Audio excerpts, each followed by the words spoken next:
आज हम लोग जीएसटी में रूल्स ऑफ इनवॉइसिंग को समझने वाले हैं कि आखिर इनवॉइस बनाते समय हम लोग को कौन कौन सी बातों को ध्यान में रखना है और इनवॉइस किस तरह का होता है। ठीक है, ये सारा चीज हम लोग यहाँ पे देखते हैं। तो देखिए, सिंपल सा बात है। इनवॉइसिंग क्या है?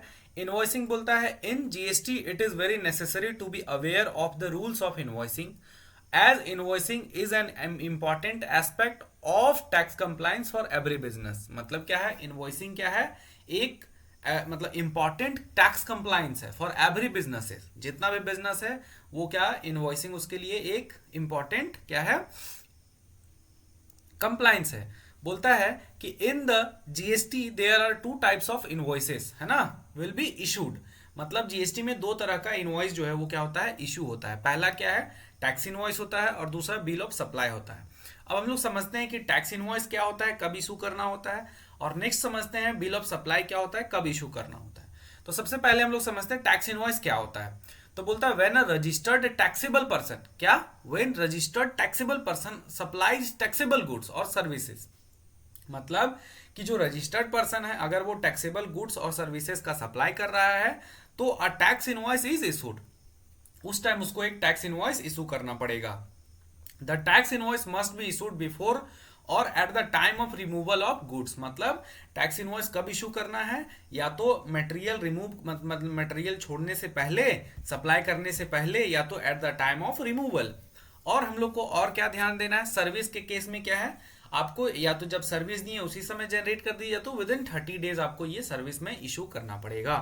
तो टैक्स इनवॉइस बेसिकली क्यों कब इशू करना होता है हम लोग देख लिए, क्यों इशू करना पड़ता है और क्या होता है ये चीज समझते हैं हम लोग। टैक्स इनवॉइस का मतलब है कि अगर आप कोई भी गुड्स अगर आप या सर्विसेज खरीद रहे हैं, रिसीव कर रहे हैं, बाई कर रहे हैं, परचेज कर रहे हैं, तो टैक्स इनवॉइस अगर आपको मिलता है तो ये प्रूफ है कि आप उस गुड्स में, उस सर्विसेज में कितना पैसा टैक्स के रूप में सरकार को दे रहे हैं। मतलब कि उसमें आपको अमाउंट लिखा हुआ रहेगा, टैक्सेबल अमाउंट और टैक्स अमाउंट। तो टैक्सेबल अमाउंट जो है वो किसका है, सप्लायर का है, और जो टैक्स अमाउंट है वो किसका है, गवर्नमेंट का है। मतलब टैक्स अमाउंट, टैक्सेबल अमाउंट और टैक्स अमाउंट दोनों इनवॉइस वैल्यू मिला के हम लोग टोटल अमाउंट दे देते हैं सप्लायर को, जो दुकानदार होता है उसको। अब जो दुकानदार है वो क्या करेगा, जो टैक्सेबल अमाउंट है वो अपने पास रखेगा, और जो टैक्स अमाउंट है वो क्या करेगा, गवर्नमेंट को डिपॉजिट करवा देगा। तो वो चीज यहाँ पे हम लोग को टैक्स इनवॉइस से मिलता है। इसलिए वी शुड मस्ट अवेयर कि आप जहां भी जाएं टैक्स इनवॉइस जरूर लें, ताकि आप जो पैसा दिए हैं वो हमेशा वो क्या हो, गवर्नमेंट तक पहुंच पाए।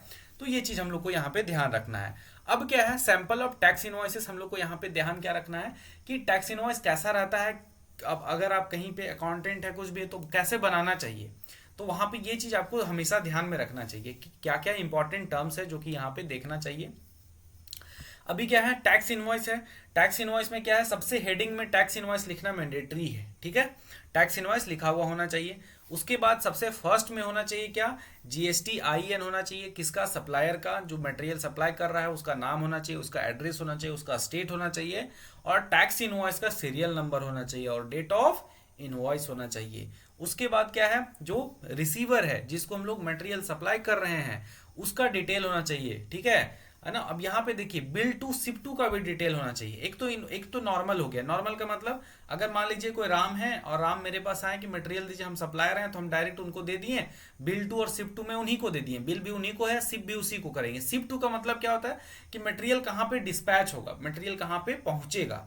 ठीक है, तो वो चीज यहाँ पे आ जाता है। नॉर्मल केस में दोनों सेम रहता है, नॉर्मल केस में क्या रहेगा, दोनों सेम रहेगा। लेकिन अगर हम लोग एक सिनेरियो लेते हैं तो यहाँ पे इसका इंपॉर्टेंस बढ़ जाता है।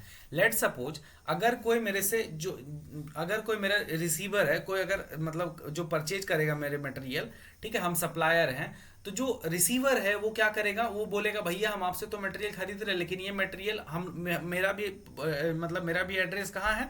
लेट सपोज मेरा झारखंड में है और सामने वाला का भी क्या है, झारखंड में ही है। लेट सपोज अगर सेम एड्रेस है, ठीक है, या तो फिर उसका, तो वो हमको बोला कि नहीं, ये जो है ये मटेरियल आप कहीं और डिस्पैच कर दीजिए। उसका एक प्लेस अपना अलग है, लेकिन वो डिस्पैच करने के लिए मटेरियल कहीं और बोल रहा है।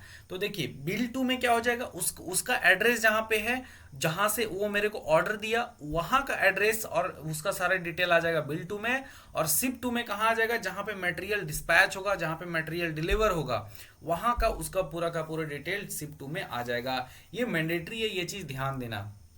अगर ये सही नहीं रहा, अगर बीच में कहीं सेल्स टैक्स वाले पकड़ते हैं तो आप पे हेवी फाइन और पेनल्टी इम्पोज करेंगे। तो ये चीज हमेशा ध्यान रखना है आपको कि बिल टू, अब जैसे मान लीजिए एक एग्जांपल लेते हैं कि अगर मान लीजिए एक प्लेस है ए, जहां पे जो हमको ऑर्डर दिया वो ए प्लेस से दिया, ठीक है, और मटेरियल हम कहाँ भेज दे रहे हैं, वो बोला बी प्लेस में भेज दीजिएगा। तो हम क्या कर दे रहे हैं, मटेरियल का हम शिप टू कर दिए कहाँ, बी प्लेस, लेकिन इनवॉइस में हम शिप टू भी ए प्लेस ही कर दिए। अब गाड़ी आपका जस्ट अपोजिट जा रहा है, और अगर अपोजिट में कोई भी अगर पकड़ा तो वो बोलेगा भाई तुम्हारा जो बिल है वो बोल रहा है कि आपको ए प्लेस पे जाना था, बी प्लेस पे क्यों जा रहे हैं, इसका मतलब है कि आप टैक्स का चोरी कर रहे हैं। तो उस केस में भी आपके ऊपर हेवी फाइन और पेनल्टी इंपोज किया जा सकता है, और करेगा, 100% है, कोई भी एक बहाना चाहिए, ये भी मिस्टेक के लिए वो करेगा। तो ये चीज हमेशा आपको ध्यान रखना है।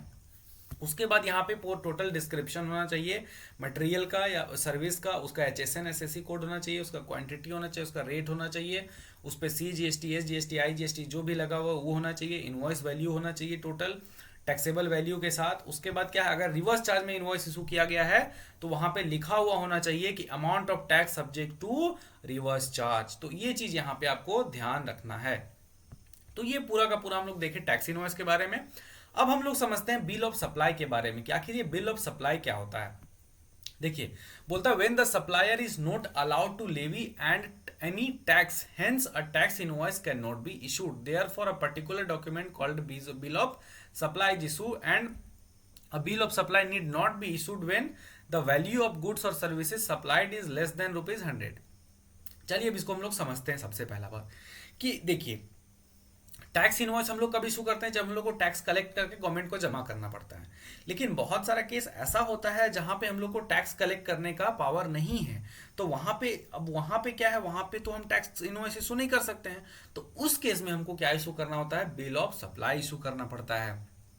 अब देखिए क्या बोलता है, bill of supply is to be issued by a registered supplier in the following cases, मतलब कि हमको फॉलोइंग केसेस में बिल ऑफ सप्लाई इशू करना होता है। अब जैसे मान लीजिए supply of exempted goods, exempted goods का मतलब क्या है, एग्जेम्प्टेड गुड और सर्विसेज। एग्जेम्प्टेड का मतलब क्या है, जिसपे जीएसटी नहीं लगेगा, है ना, तो उस केस में आप टैक्स उससे कलेक्ट नहीं करिएगा। तो जब टैक्स कलेक्ट ही नहीं कर रहे तो टैक्स इनवॉइस तो दे नहीं सकते हैं, तो उस केस में आपको क्या देना पड़ेगा, बिल ऑफ सप्लाई देना पड़ेगा। तो एक ये समझ गए। नेक्स्ट केस समझिए, बोलता है the supplier is paying tax under the composition scheme. जैसा कि अगर आपको पता होगा तो कंपोजिशन स्कीम वाले क्या करते हैं कि वो टैक्स कलेक्ट नहीं कर सकते हैं, मतलब वो टैक्स इनवॉइस इशू नहीं कर सकते। उनको सिंपल सा बात है, उनका जो भी सेल है उस पर 1% उनको टैक्स देना होता है। दे कैन नॉट कलेक्ट और लेवी टैक्सेस, ठीक है। तो ये चीज आपको यहाँ पे ध्यान में रखना है। तो ये क्या करेंगे, कंपोजिशन स्कीम वाले बिल ऑफ सप्लाई इशू करेंगे, ठीक है। तो ये चीज आपको यहाँ पे ध्यान में रखना है। अब देखिए इसका सैंपल इनवॉइस देख लीजिए। इसका बिल ऑफ सप्लाई में क्या है, नॉर्मल रहेगा सारा इनवॉइस, सारा डिटेल्स रहेगा सप्लायर का, रेसिपिएंट का डिटेल रहेगा, प्रोडक्ट का डिटेल रहेगा, इसमें जीएसटी वेस्टी कोई डिटेल नहीं रहेगा, डायरेक्ट रेट रहेगा, डिस्क्रिप्शन वगैरह ये सारी चीज यहाँ पे एंट्री हो जाना चाहिए। और अभी के टाइम में जिनका भी टर्नओवर 5 करोड़ से ऊपर है तो उनके लिए मैंडेटरी है कि टैक्स इनवॉइस ई इनवॉइस हो जाना चाहिए। अगर ई इनवॉइस नहीं है फिर भी आपके ऊपर पेनल्टी इंपोज किया जा सकता है, इसलिए मस्ट बी अवेयर, ठीक है।